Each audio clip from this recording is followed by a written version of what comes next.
What is going on, everybody? Welcome in to the North End Podcast, episode 4, our second pod on this double game week.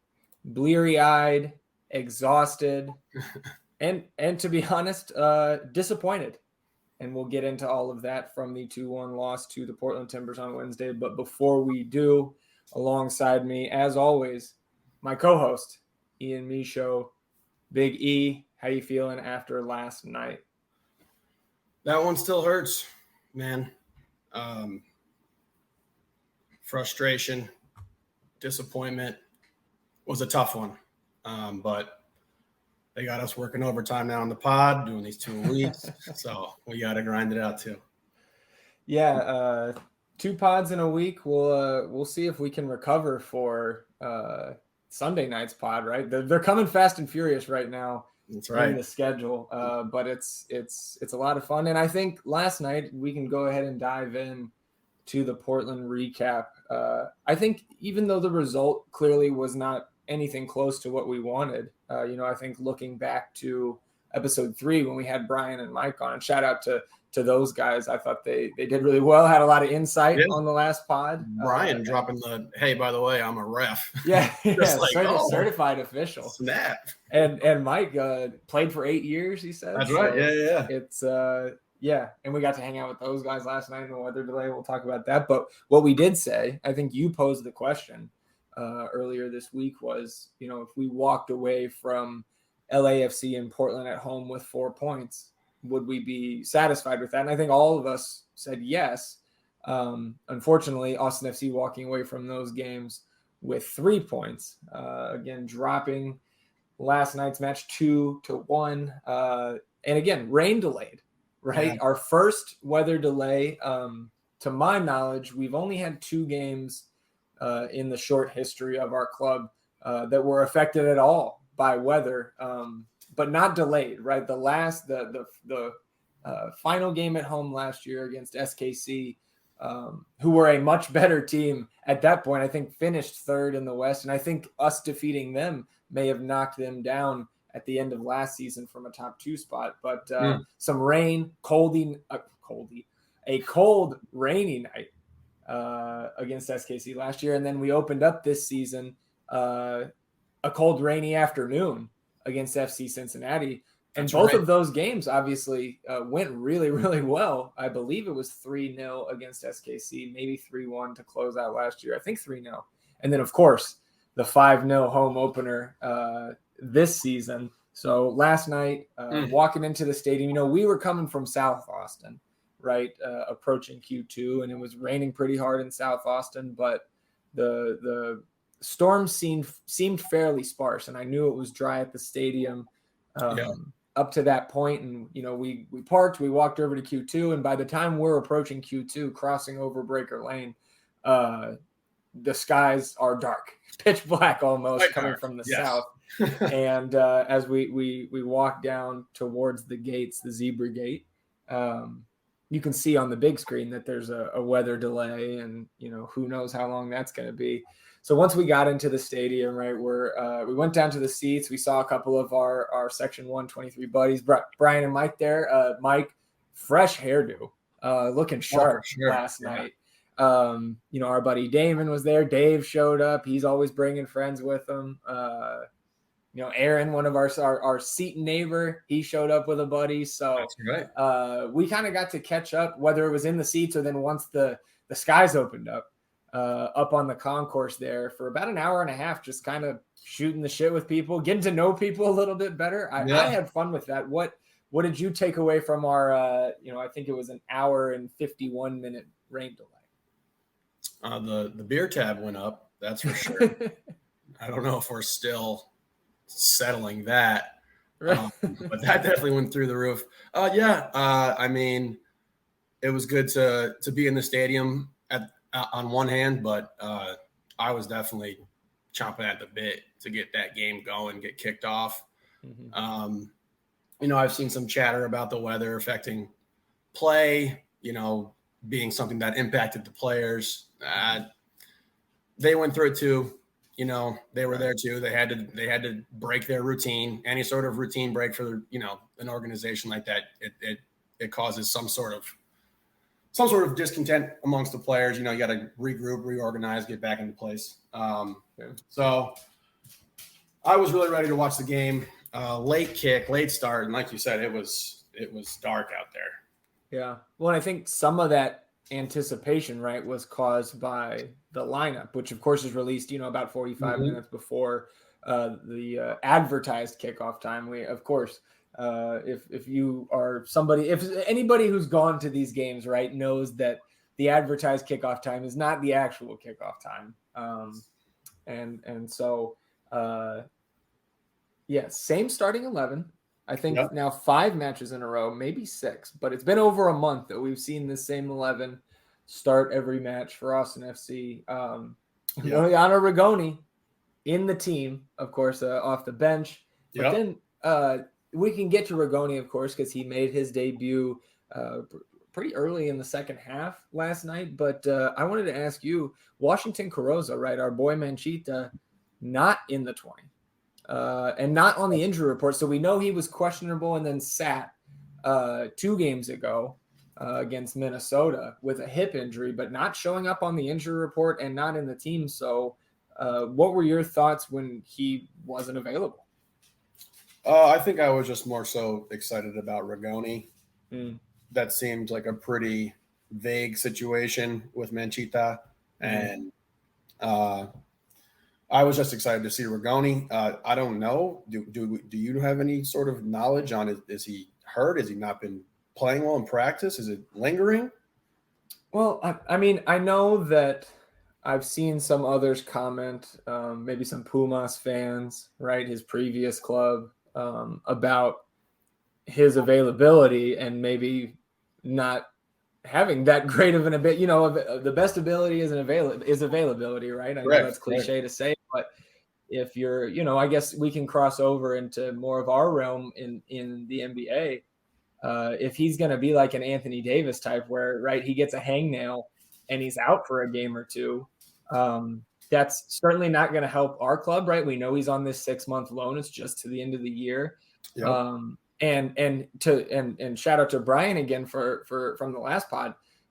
We all know, it's well known that he's trying to make Ecuador's World Cup team for the tournament this winter. And so I guess I was disappointed that he wasn't available. But I think it's potentially because he wasn't on the injury report, unless it was something that popped up between the time they released their final injury report to when they released the lineup. It's perfectly possible. It's totally possible that he picked up a little knock and they sat him just out of precaution. But I kind of thought, well, we're going to see, like, we're starting the same 11, right?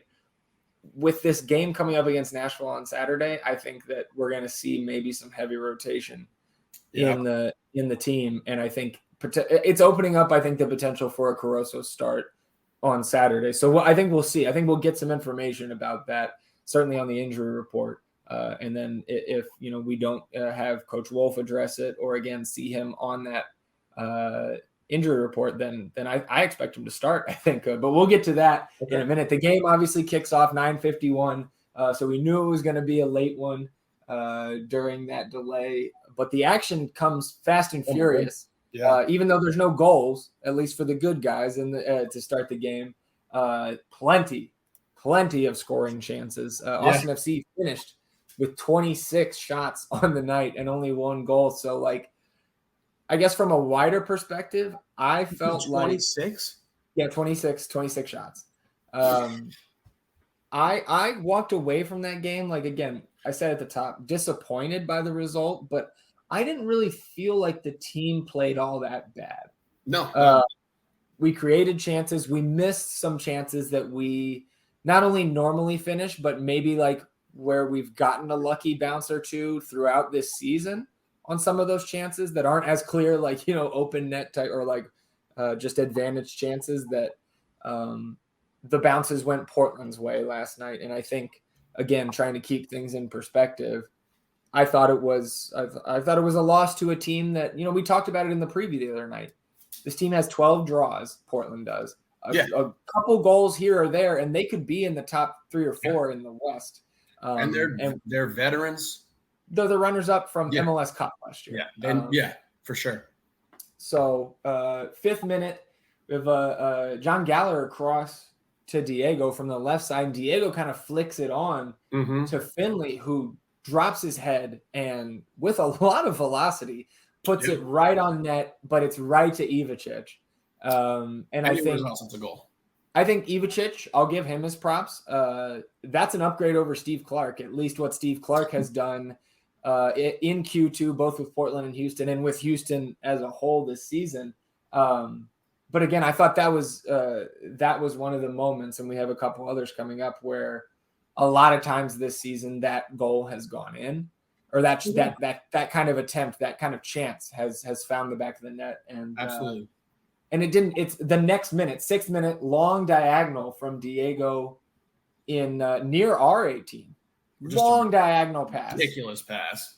To Maxi, who's streaking up the right side. I mean, that's more something that I think you and I would try in FIFA, right? Playing a video game with it, like playing 2-on-2. Which, by the way, anybody who's listening, if you play FIFA, we take all challengers here, 2-on-2. I was saying we're one of the best duos in the world, at least outside of the professional realm. But that Finley chance right in the 5th minute, the next minute, Maxi down the right side rips a shot. Ivicic saves it, rebound almost to Finley, but cleared off the line for a corner. Again, what were your thoughts early on there? I mean, first 6 minutes, we're getting chances. I mean, I think I felt like a goal was coming. Oh yeah. Coach said it really well. He said it's a cruel game, and the combination of the weather delay and those chances not going in and just feeling so confident that like, okay, yeah, it's coming. We just had a header that if it goes anywhere else, it's in the net. Right.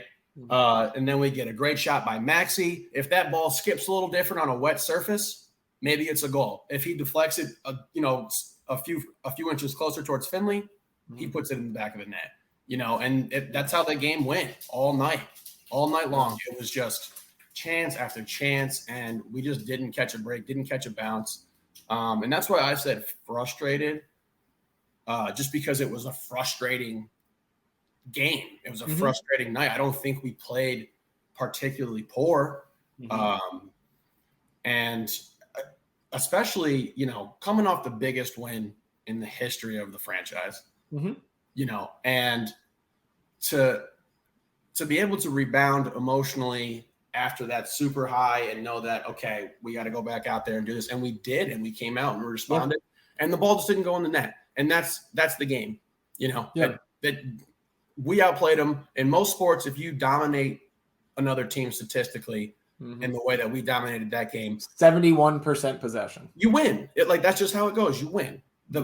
And I mean, this can be said about pretty much any game, but if one of those shots goes in, we blow that thing off. Yeah. Because I agree. Yeah. They would have had to come out. They would have had to play with us. They would have had to run with us. So it was just a frustrating loss. And, you gotta lick your wounds and just get ready to go on Nashville. Well, so it wasn't just the first 10 minutes. 11th minute, Diego gets a free kick from the left side, probably 10 yards wide of the 18, whips it in, finds Ring's head, and Ring, I thought, put a nice flick on it. It goes off the bar and over the goal. But again, guys were threatening, right, in a variety of different ways, and there was a variety of players making runs and putting themselves in positions to be dangerous. And I think the thing that really stuck with me, not just in this first half, but if you look just kind of at the rundown of the chances, you watch the game again, you watch the replay, Diego Fagundes was involved in almost every single important chance that we had. Yep. And just further highlights his importance to the team and his, until Rigoni establishes himself as one of the top players in the team, there's no question that Diego is the 1B to Driussi's 1A right now. But right after that chance, momentum flips a little bit. 14th minute, We get a ball into the 18. Stuver kind of caught out with both Darren Asprilla and Yimi Chara, both guys that we really like to watch. And I know Asprilla is your boy. Some of his antics last night, I was yelling at you for because he can't hear me. He's there fully. Yeah. So Asprilla kind of gets it going from left to right across the 6-yard box. Yimi Chara almost like takes it from him, and but it ends up it kind of shifts Stuver because of that confusion between the two Timbers attackers, and Yimi takes a touch, open net, and he puts it in, puts it on net, and all of a sudden the big Norwegian slides in and clears it literally off the goal line. What was I know that's the opposite end from us, but I think the entire stadium felt the energy of that moment. I guess speak to Ruben and how much he's done for the club, not just in that game, but as on the season as a whole. Just a stalwart for us back there. Always involved, always scrapping, getting his nose in there. An amazing read. Fantastic to not give up on the play, because a lot of that has been seeming to have been happening with us lately, where we're caught ball watching. In some pretty important moments. Just a spectacular effort play. And then, that's another one where if he kicks that anywhere else, it's going in for them, So I understand the frustration, but when that happened, because it was just all Austin FC to start the game, just absolute blitzkrieg. And then when that happened, it was like, oh, okay, we're here. So it was an incredible play. I don't know about Stuver's positioning. I don't think it was the best there. He gets caught out a little bit. He made another great game. I mean, it was a good effort by him too, but Ruben saving the day. Yeah, and saves the day, but not for long. Free kick in the 16th minute. Eric Williamson taking it from the left side down there by the south end. And once again, the man who beat us with the only shot on net up in Portland earlier in the spring, Bill Tuiloma finds his head from the Williamson cross, and he buries it past Stuver. And I think, to your point, there's a couple other chances that Portland has, including the second goal, which we'll get to, where we were caught watching. I didn't feel like that on this replay. I just think John Gallagher I think Tuiloma's just a bit more of an athlete than John Gallagher is. A little more physical, taller, maybe a better vertical, and he kind of beats Gallagher to the punch there and gets the goal, silencing. I mean, at least turning to the. I don't fault any opposing player for coming in, scoring in that south end, and turning and taunting the supporter section, because that's all in good fun. Like I would want our guys to do that on the road as well. I know I would do that. I mean, it turns Verde's up too. Yeah, absolutely. And you saw, Johnny Russell a couple games back taunted the supporter section after the third goal, and then the supporters taunted him going off the field after they lost. Couple things here before the end of the half, between that goal and halftime. Maxi picks up a yellow card, and I know coming into this game, Johan Valencia, Sebastian Driussi, the only Austin FC players that were on that caution, right? The one more yellow and you're suspended. Maxi picks up a yellow in the 30th. Dario Zuparic picks up one for Portland in the 42nd. Then in the 46th, Danny Pereira. It's tough to talk tonight. I think I'm just still tired from last night. And Wemby the puppy getting me up at 5 a.m. This morning to go outside. But Pereira picks up a yellow, I should say, in the 46th, which we already know he's been suspended for not just yellow card accumulation, but red cards as well. But after you get that first suspension, it goes from 5 to 3 in terms of the number you can pick up without getting another suspension. So I think Danny Pereira is now 1 card away from another yellow card accumulation suspension. I may be wrong, but it's either 1 or 2. Somebody put the Brian bat call out. Yeah, right. It's a referee whistle. We throw it up in the sky. And then 2 more things happen before the end of the half. I guess we'll talk about this first. Maxi Urruti goes down. I honestly, I have to say, I missed him coming off at the end of the half. I thought in the stadium that Hosen came on at halftime, but in fact, he came on right before the half. So I'm pretty sure it was in the bathroom. I think we, we didn't. I don't think we heard anything after the game about it being some sort of serious injury there for Maxey. So potentially already in the plans to get Danny Hosen on at half, and then with Maxey going down, Coach Wolf maybe just getting him in little early. It's interesting. Yeah. Shout out to Kevin Morris, is one of the best follows on Twitter if you're looking for Austin FC content. He said, man, Wolf really wanted to get Danny Hosen on to use one of those sub windows before the first half ended. So we saw your boy Danny Hosen for the whole second half. But then 46th minute, we were kind of laughing in the stands because Diego takes a free kick from like 12 or 13 yards outside the 18. I have my little sticky notes up. Oh yeah. I'm just looking at them and it just all caps. Diego heat check. Yeah, feeling himself. Just like, yeah, dude, I can't miss, bro. Yeah. Just right to him.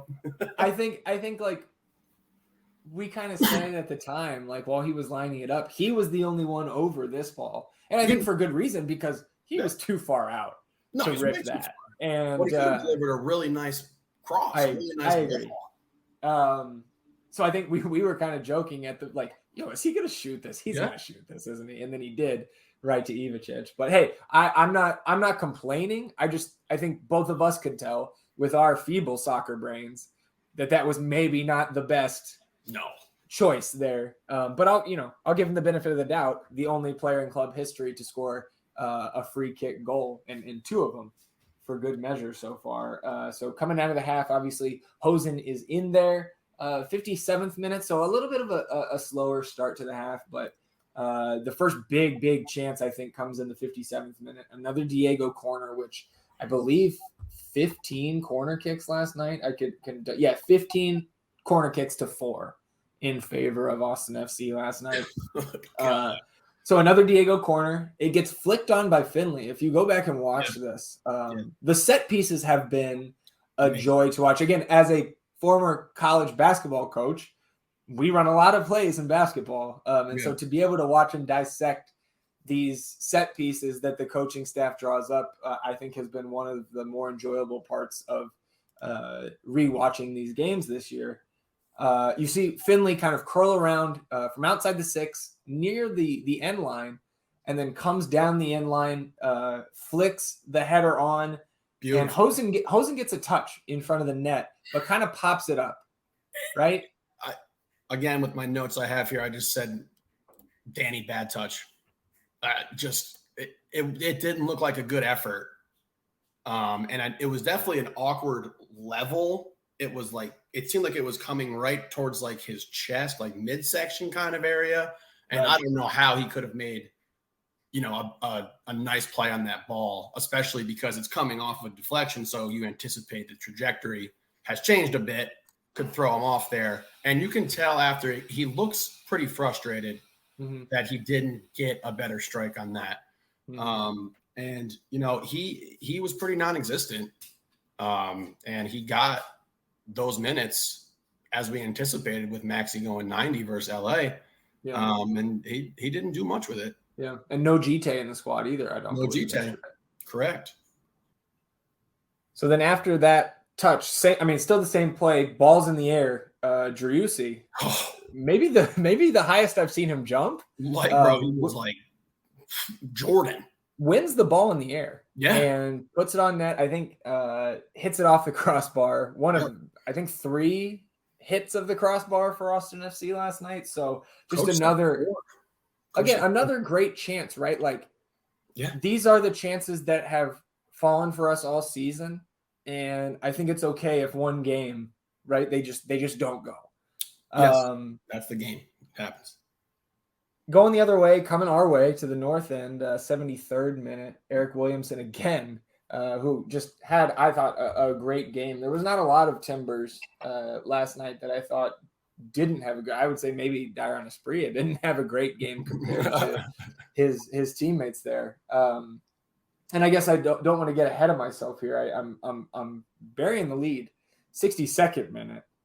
double substitution. Felipe comes on for Danny.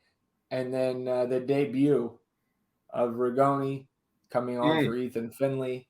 And so I guess before we continue through kind of the play-by-play recap here, as a whole, your impressions on Rigoni's first go-round here. I guess he played about 35-ish minutes with the 6 minutes of extra time there. So how do you feel like he fared? How did he look to you compared to your expectations? I thought he looked great. He's clearly super skilled. Mm-hmm. He clearly wants to go after guys. He wants to beat them one-on-one. The pace on his passes, it looked like Drew Easy's. They're crisp. They're, you know what I mean? Like you can tell. It's noticeable. Mm-hmm. I'm very excited about what he's going to bring to the team because I think we saw a lot of it last night with that Portland defense shifting over towards Seba's side as much as possible, wherever he was, trying to locate him. And now having, Rigoni and Fagundes to be kind of like outlets on either side of him should open things up. Now, with that being said, I think he was pressing. I think he wanted to do something pretty spectacular, rightfully so. I mean, I can't blame him for that. But yeah, you can just tell. It's going to be very fun. It's going to be nice. And like you said, a month of the same lineup, maybe more. Mm-hmm. So the continuity thing is clearly something Wolf is really, really trying to establish and push. Sure. So, maybe that's what's going on with Manchita. If you can't get with the program, I don't know what to do, So yeah. I'm excited for him. I do think he pressed a little bit, and to be expected. First game is a huge atmosphere. He's been playing in COVID stadiums prior to that. So it's been super exciting for him, and I'm happy for him, and I'm happy to see what he's going to bring to the team for the rest of the season here and into the future. Yeah, I thought kind of poking around on Twitter and such this morning, it seemed like there was a pretty large contingent of the fan base that I guess felt a little disappointed that he didn't look like he was living up to our wildest expectations, right? I think all of us expected our expectations were through the roof. Right, sure. But I also, I think there's something to the fact that you can tell he's not integrated into the system yet, right? Absolutely. But to your point, you can tell just by the way he touches the ball, distributes it. Again, bringing in the fact that he's ambidextrous, can go both ways, can provide service with both feet. He's just going to, again, we got to give him more than 35 minutes to make a judgment on our newest DP. And I would recommend probably throughout the rest of this season. Let's see how we feel after the season. I expect him to be contributing, on the score sheet sooner rather than later. We can get into our predictions on who we think, as we always do, maybe some lineup changes this Saturday. So back to spicy this Saturday. Yeah. Back to before that 73rd minute, Ring picks up a yellow, 65th. Eric Williamson picks one up in the 67th for the Timbers. And then 73rd minute, Eric Williamson, left side, dribbles into the 18, puts the moves on Diego. And I guess this is one. There was one chance that I left out of the first half that was maybe if it had been converted, would have been a candidate for maybe not goal of the year, but play of the year for the team. Because again, jumping back to the first half here, Diego, when he came down the right side and put that one defender on his ass, and then he crossed another defender, and puts the ball in the middle, and Driussi again connects with his head right to Ivicic again.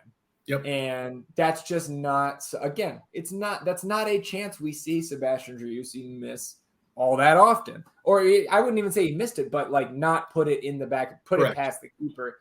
So again, back to the 73rd minute, Williamson maybe getting some revenge for his teammates there. I thought he did well to shake Fagundes in the box. Takes a shot. He's 19, right? Number 19. Yeah. Correct. Oh, yeah. He was impactful. and Stuver gets a hand to it. Great shot. Good save. You can't stop it. And this is where I think we get caught ball watching a little bit after the save. Deflection. Zach McGraw, center back for the Timbers, was waiting to put it home, slots it in. 2-0 Portland.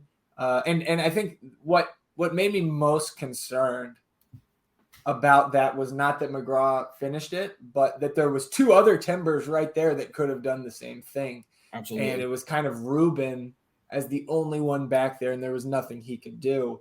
So I think that's something to watch in the coming games is, can we shore that up when teams get in the box, whether it's off a set piece, free kick, whatever, open play, that we can clean those up a little bit better. And I think too, I would assume that Brad Stuver would want that one back and think he could bring that into his body. Maybe it was a little bit tougher than I'm giving him credit for. But I think that's one he may want to have back. If he comes with the right arm there as well, he kind of limits the distance. You know what I mean? The distance he can travel. That's a good point. Yeah, maybe can't dive as much if he's going trying to catch that. Yeah, I don't know. I don't know how he could have got. Maybe I'll have to look at it again. But yeah, they're right there. Interesting thing from the Wolf presser was he mentioned like phase 1, phase 2 play situations, and these rebounds kind of initiating things for them. Yeah. So I don't know how we could get some more information on that or what that looks like, but he did bring that up and made a point about it. And yeah, if he wasn't there, the other guy was there. He was going to score. All 4 of our backs watching. Yeah. Yep. Not that you can do much about that. I wasn't really upset about it. Again, I just think it's maybe we're seeing a little bit of a pattern there, right? I agree. And I think it's been over many months. Plenty of times there's ball watching and also just a magnetism towards the center of the ball to move closer to the ball and kind of just limit ourselves out there in space. But sure. Yeah, I don't know if anyone could have done anything about that one though. Yeah. But I mean, what they did do is come back and pull one back, 79th minute, right side down there in the south end. Rigoni on the ball, short pass to Ring, Chris pass to Felipe from Ring, and Ring makes a run down the right side of the box. Yep. Felipe freezes the defense. Totally no look cross. Was not looking. Which was fantastic. I haven't seen a ton of that from any game that we've seen like that. That's more something you would see from a point guard, not a maybe a veteran. We'll just call Felipe a veteran MLS player. And then the skill from Sebastian Driussi to head it home for his 20th of the season. Bonkers. Yeah. And at that point, I think all of us thought, okay, fine. Like, we've seen this team do it so much. At least I thought we've seen this team come back so much. We're at least getting a point here. There's going to be 15 minutes, including the stoppage time. And I thought it was going to be enough. But really not a ton of chances after that, even though we had, again, 71% possession on the game. And as the game progressed, that's where that number continued to climb as Portland packed it in. I think really like the best attempt remaining in the game is probably the one that you'll see on the highlight, which was a cross came in, I think, again from Diego I think it was Kolmanic at that point. Kolmanic comes on with Hector Jimenez, makes his return to the field. So we swapped out both fullbacks there in the 84th. And so I believe it was Kolmanic that swung it in with that left foot, which I love. And I think it was Vanilla Mexican who, I think we're big fans of. I think Vanilla Mexican made the point. He said he's not a fan of those high crosses with Kolmanic's left foot. He likes, I think, more a fan of the low cross, kind of trying to mix it up a little bit. And I think we found success from that this year for sure. But I can appreciate what Kolmanic brings in that regard with that left foot, because he doesn't need to be as close to the box, I think, as most players, regardless of which wing you're on, to provide good service from that side. So I believe it was him that swung it in, and we see a 91st minute Sebastian Driussi bicycle kick attempt.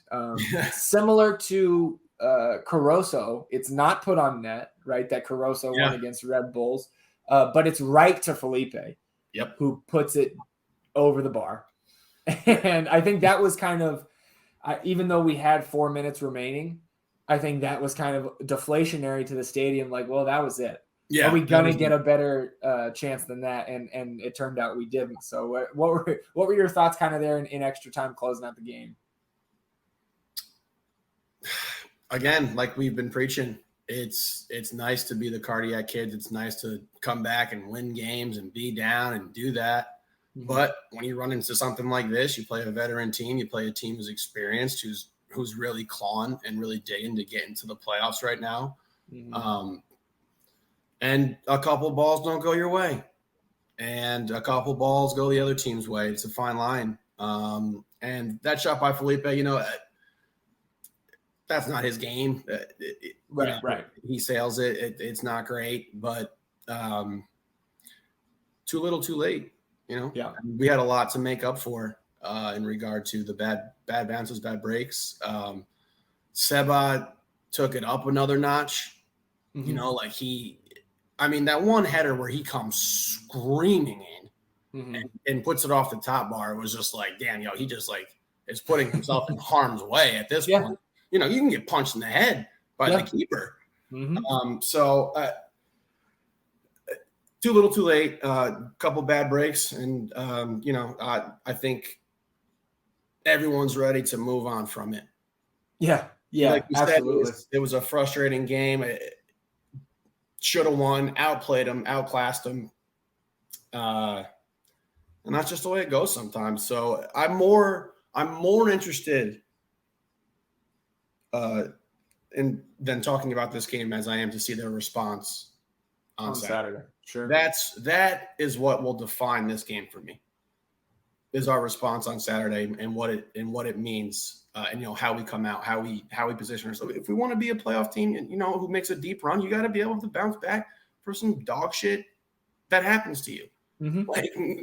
No question. Yeah, let's see how we do. I'm ready to move on from it for sure. Yeah, well, I think that's kind of the beauty of the schedule this week is that we don't have to wait long. We're recording this Thursday night. I believe now we're less than 48 hours away from kickoff in Nashville on Saturday. Last thing on that Portland match, the expected goals. You and I, we hate and we love the XG model, depending on what it says. 2.27 expected goals for Austin last night, 2.03 for Portland. And I think that's fairly accurate. Maybe would have thought maybe a little higher for us, but XG doesn't matter. Say similar to like power rankings, right? It's just the only thing that matters is the scoreboard at the end of the night. So let's jump into Nashville here. Only seen this team once, newcomers to the Western Conference this year, but we did play on the road at Nashville May 23rd, 2021, a 1-0 loss behind Randall Leal's 35th minute goal. Some starters from that game. We saw a couple of guys start that are still mainstays here. Alex Ring was out there, Danny Pereira, Brad Stuver, Nick Lima. But the rest of the 11 had names, like Zan Kolmanic was out there, Romagna was out there to start. Of course, Matt Beasler, who was just a rock last year until he went out with the head injury. It sucks. Tomas Poch, what's that? It does suck that we can't talk about Beasler a little bit more. We'll have to. We were talking about him last night, right? Kind of comparing the role that Ruben Gabrielson is playing to what Matt Beasler did for us last year, just kind of as the rock of that back four. Other guys in there to start this match. Danny Hosen started that match against Nashville last year. I think that was his last game of the season. I believe that's the game he picked up the injury. If not, it was the game after. Rodney Redis started on the right. And then, of course, Tomas Pochettino, Cecilio Dominguez were also in there. So I think we're obviously going to see a different 11 based on the roster changes we've had, and we're going to see a different 11 based on the third game in 9 days or what have you. So the biggest thing that I'm excited for, not just in this game, but we will see this team Saturday the 3rd on the road, and then Saturday the 17th at home. And I think that this is where the MVP will be won or lost by these two players. Hani Mukhtar last night in Nashville's 4-1 win over the Colorado Rapids. Hat trick for Hani. And he's at 19. So now Driussi 20, Hani Mukhtar 19. Yeah, it's and both fellas sitting on 7 assists. So it's interesting because I think the MLS media that I've consumed today are giving me NBA media vibes, where it's what have you done for me lately? And it's I think it's going to shift between, I think it's pretty clearly these two guys right now in the MVP race, but I think it's going to be who scored last. I think they're going to pick up some steam, and Mukhtar coming off the hat trick. Driussi, I think, did a lot to stave off the complete, wave of Hani Mukhtar MVP love with his goal last night as well. But I think this match and then the 1-2 weeks from now, if one team sweeps the other, I think that's going to go a long way in that MVP race, because I think what's really separating the two right now is that Austin's in 2nd and Nashville's in 5th. So I just think that's going to be something to watch kind of play out in the MLS media, obviously on the field.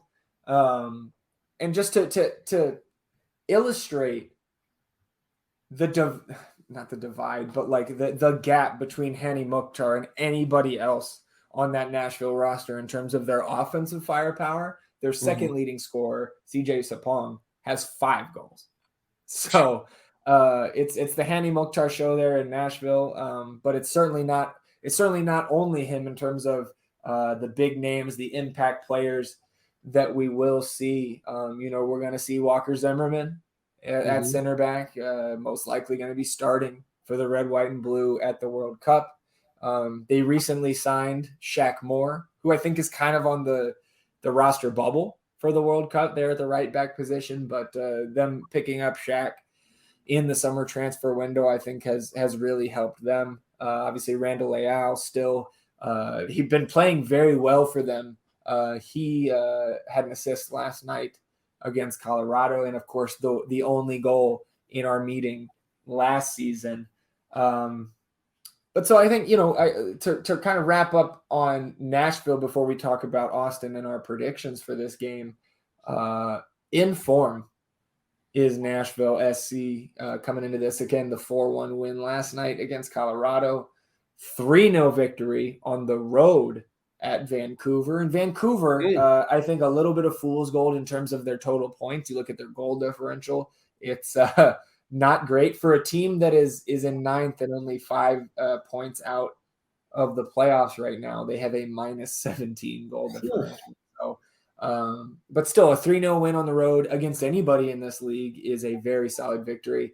And that was on the back of a 4-0 home victory over FC Dallas the previous weekend. So we have a red-hot Nashville team playing host to us this weekend.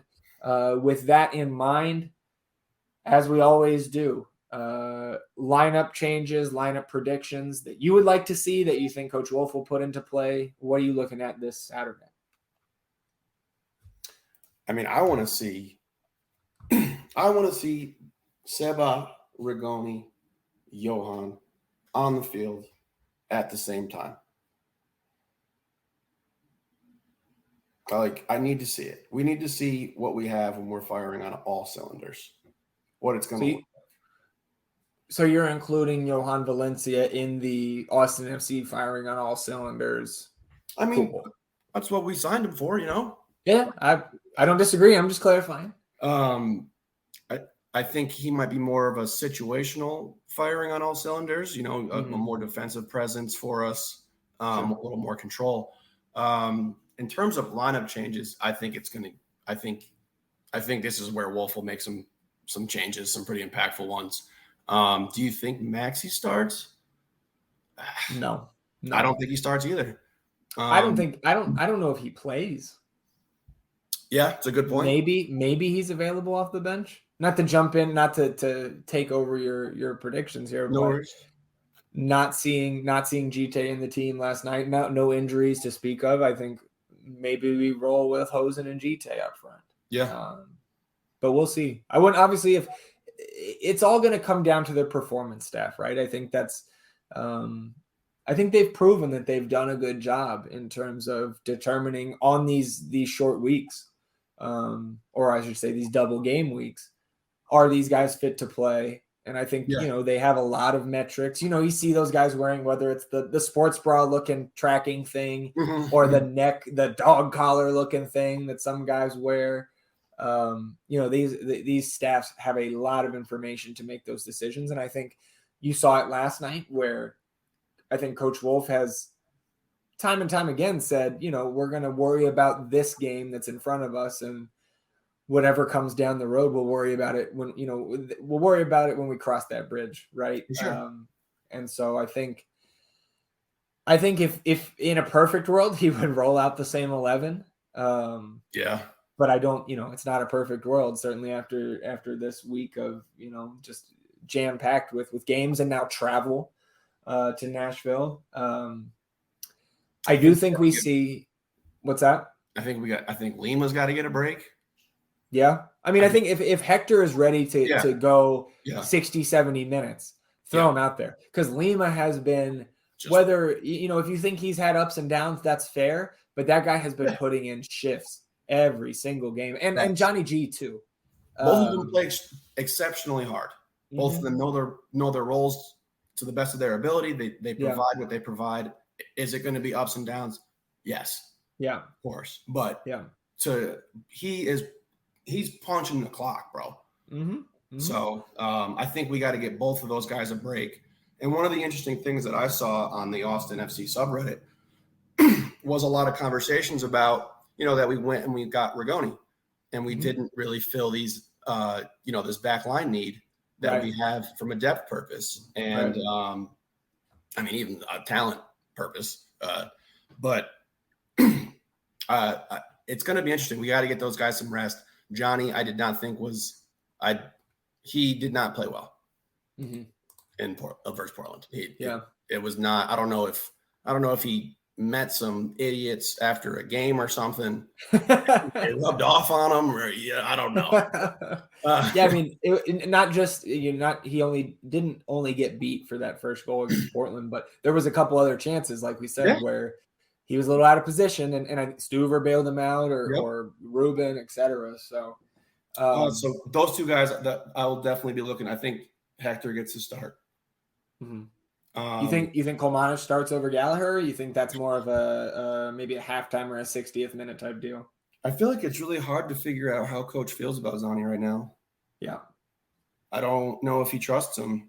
Yeah. Also, I don't know what Zani's confidence levels are, but they don't look pretty high to me. Right. Just body language. Are we going to roll him out there against the other MVP candidate? Bearing down on him? I don't know. Yeah, and it'd be nice to see some Kip. Shit. Yep. Because Julio was not good either. Yeah. Another situation. And I don't know if some of these guys are running into a wall. And I don't want to be too critical, because, like I said, I do think overall we played well as a team and we deserve to win the game. Right. But I think that's where I need to see some sort of rotation. Yeah, it's in that back four. Rigoni's ready to go. So I've made it known, I think, right, that I want to see some Kip minutes down the stretch of the regular season here. I do think that Wolf will, if he's gonna rotate one of those center backs, I do think it's gonna be Romagna stepping in. I do too. But I would love to see both Julio and Ruben at some point soon And why not now? Because double game week, we have another double game week coming up the 14th and the 17th, both at home. But those guys deserve a break. Absolutely. And I think that it would probably, even if it's not the full 90 that they sit, right? Maybe they come in later in the second half, especially if you get a lead. Mm-hmm.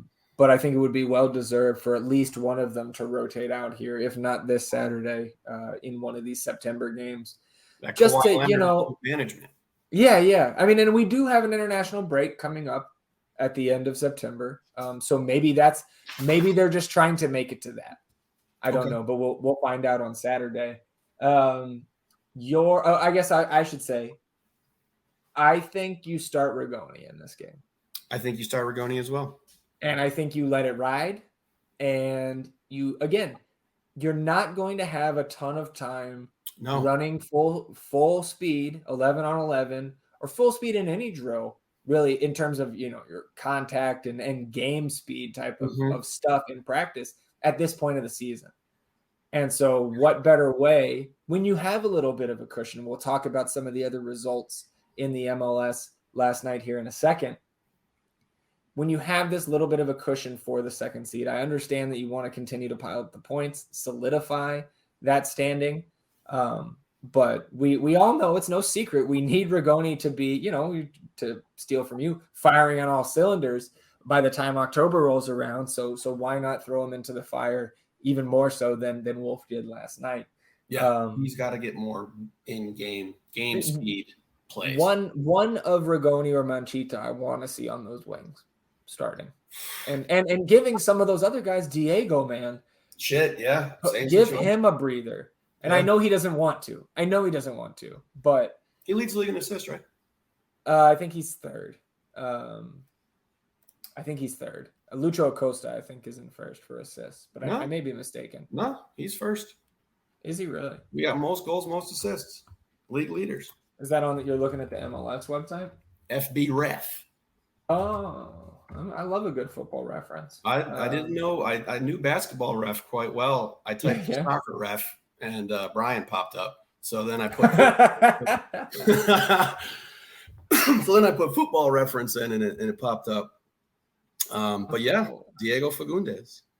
Let me, I'm not saying I don't trust you. No, I know that you have to be right. I just want to make sure, because I was looking at the MLS website earlier this week, and maybe it wasn't updated, or maybe I looked. Maybe you can't read good. Wrong. Well, that's also true. Reading can be tough. So can you want to share my screen with you? Can we do that? So I'm looking, and that's what I'm looking at and maybe it's because the MLS is counting secondary assists, and FB Ref is not. So I mean, that's got to be under passing, right? I know this is just super entertaining for anybody listening right now, trying to listening to me try to navigate the internet.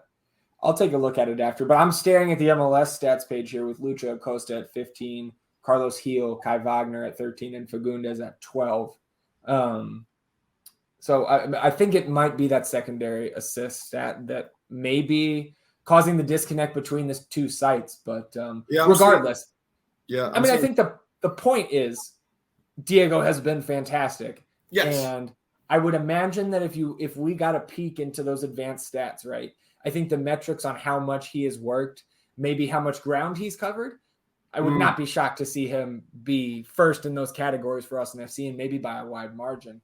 So let's finish it off. Predictions. Is this the day that you predict a draw or a loss for Austin FC, Ian? Let me check my calendar. No, it is in fact not the day that I will predict an Austin FC loss or draw. Mm-hmm. So I say we turn the tables. Oh, how the turns have tabled. 2-1 win, Austin FC. Okay. Over there in Nashville. We'll have good support from the Verdes. Yeah. They will be out in force, baby. We know that. We travel well. We do. So we also travel well as a team in terms of performing on the road.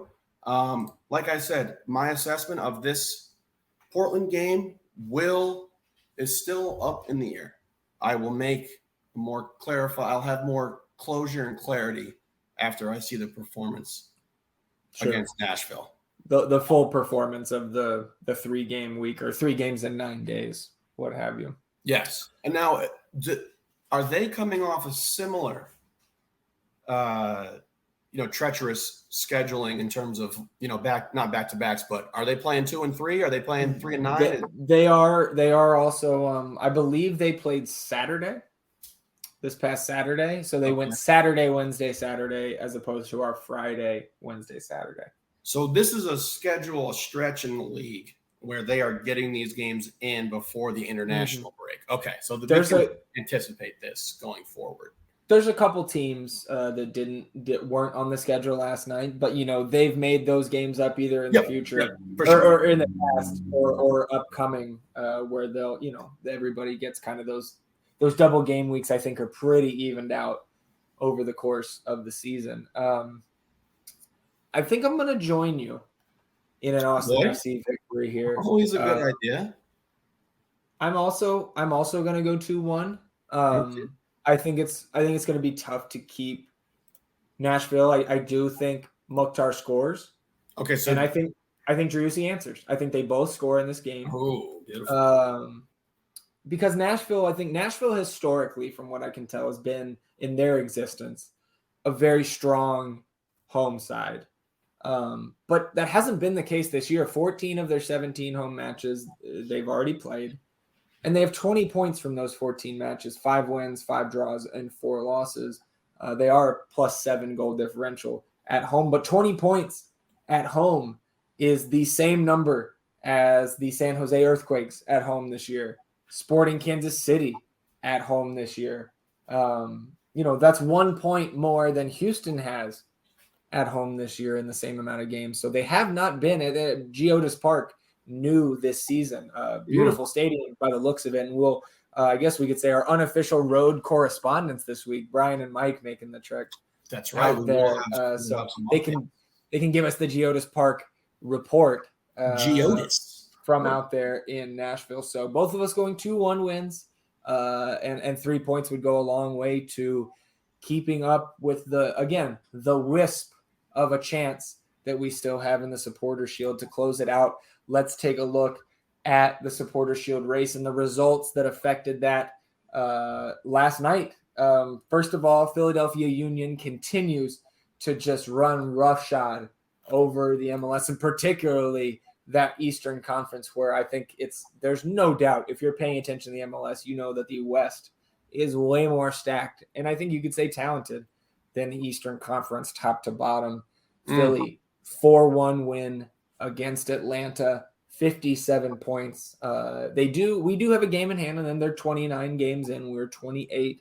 But of course, with the loss last night, now we are 6 points back of them. And it wasn't just an opportunity to keep pace with Philly last night. Los Angeles FC is in a spiral. Losing to San Jose 2-1, getting whooped, as we all know, in that glorious Friday night 4-1 victory, or I should say loss for LAFC. Indeed. LAFC going to Houston last night and losing 2-1. 3 straight losses for the Supporter Shield leaders. Still the Supporter Shield leaders because, again, that tiebreaker in MLS is total wins. LAFC 18 wins, Philly 16, Austin FC 15. So again, even a point would have pulled us back to 5 points behind LAFC. A win, obviously, a win, and it would have been on. Then it's on. And so not just this game, but you look back to Minnesota 2 weeks ago where they lost to San Jose. It's just there's been multiple opportunities where the team has not been able to capitalize yet. And I think, again, like similar to the Portland game, I think it's okay that we're kind of taking our lumps at the end of the season here, competing. Again, we're competing at the elite tier of this league right now. This is the top tier of the league, yes. And if we finish third in the Supporter Shield, so be it. If I had said, hey, man, let's go put $500 on Austin FC finishing third in the Supporter Shield for this upcoming season. Yeah. I would have been like, why would we spend our beer money for 2 games on one bet? Yeah, I mean, another milestone last night. We all know that the team had a goal of 50 total goals this season. Has been surpassed for many games now. 60 total goals for Austin FC. After 4 goals for Philly last night, they did jump ahead of us. 61 total goals for the Philadelphia Union. And look at this. A goal differential of plus 40 for Philadelphia. Only 21 goals given up in their 29 games. Holy shit. They, I believe, are on pace for a historic defensive season. And you know, they've got 5 games left. They have a chance to pull off 72 points, which I think is either would tie or be 1 point off the record pace. But wow. Yeah, Philadelphia, I think if you don't have Philadelphia if you're doing any sort of power rankings and you don't have Philly number 1, I think you're just wrong. They're dominating teams right now, you know, and maybe not the best teams, but just like we said, you know, when Andrew Weeby's talking about bonus games for Austin FC at the beginning of the year, and I think Cincinnati and Miami have proven to be better teams than we thought they were at the start of the year. Philly, you know, putting it on teams like Atlanta, who's been down this year. You know, they've scored 13 goals to none against DC this year, the dregs of the league. You know, I think they put up 6 or 7 on Houston. I think it was 7. Yeah, I actually think it was 6 that game. 7 was one of the DC games, but Philly just a juggernaut at this point, and I would be really surprised, barring any injuries to their guys, and we never wish injury on anybody. It's really hard to see anybody else coming out of the East in the MLS Cup. Any closing thoughts from you on those results around the league last night? I mean, shoot, when you said the other week, I don't know if it was last week, but the players that LAFC lost to get the players that they got. And shoot, man, you know, it plays back to the continuity that Wolf wants to have for our team, and how important that is. And not to go in reverse too much, but we saw, you know, Bale and his commitment or lack thereof to the pursuit of what LAFC has in mind this season. Yeah. He's playing. I mean, he's concentrated on trying to get in you know, World Cup stuff. Mm-hmm. Like, I can't really be too, you know, upset about his lack of interest in the supporter shield here. But yes, Philadelphia is running away with everyone that steps in front of them. That goal differential is absolutely insane. We left points on the table, you know, points on the board. We could have grabbed some stuff here. Again, perspective, where we're at, right, where we thought we would be at earlier in the season at this time frame. Let's keep getting better. I don't want to worry too much about the supporter shield. Let's just keep getting better. Let's keep moving forward for the playoffs. And I know that, I guess there's a bit of a disconnect between, you know, winning the supporter shield and then like winning a championship, in regard to how it works with basketball, where it's like the ultimate goal. You want to get the title. You want to get right. You know, and the regular season is usually, we're just like, yeah, that's, you know, it's just warm ups for the playoffs. Sure. And that's when the real games, you know, happen and start and really get going. So I'm just excited to keep getting better as a team. Again, we did not play terribly the other night, and let's keep building. Let's move on forward with it. Yeah, just to put a stamp on that Philadelphia Union talk, I did forget, previous to the 4-1 victory last night against Atlanta, 6-0 over the Colorado Rapids. So the last 5 games, 4 wins and a loss for Philly, but the goal differential in those 5 games, 20-3.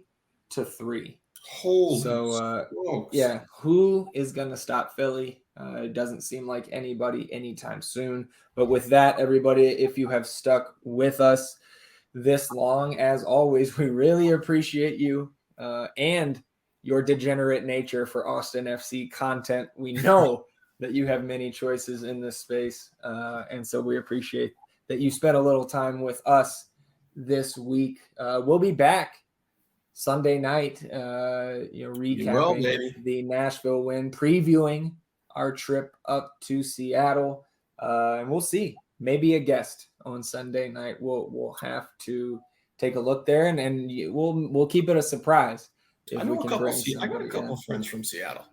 Nice. Pulling some Sounders fans? That'd be great. I don't know if they're Sounders fans.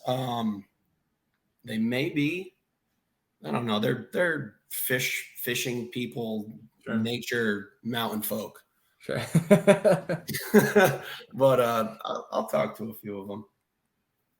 Well, as always, we would like to remind you, if you have 5 seconds, you can rate, review, and subscribe to the podcast wherever you get your pod media, Apple, Spotify, Spreaker. We're on YouTube at the North End Pod. Subscribe there. Hit like on those videos if that is how you are listening to the pod. That YouTube algorithm loves the thumbs up. They love when you click that subscribe button. And hey, if we ever start doing any live streaming content, then that little bell will come into play. Woo! To know when the North End Pod goes live. You can follow us on Twitter at the North End Pod. You can follow me on Twitter at Kawaisenberg DFS. And you can follow E Nowhere on social media. He doesn't want to hear from you. So if you have something to say to Ian, you can say it to me. I will pass it along to him. And once again, thanks for joining us. We will see you all back on Sunday night. Everybody have a good weekend. Let's go Austin FC. Goodbye.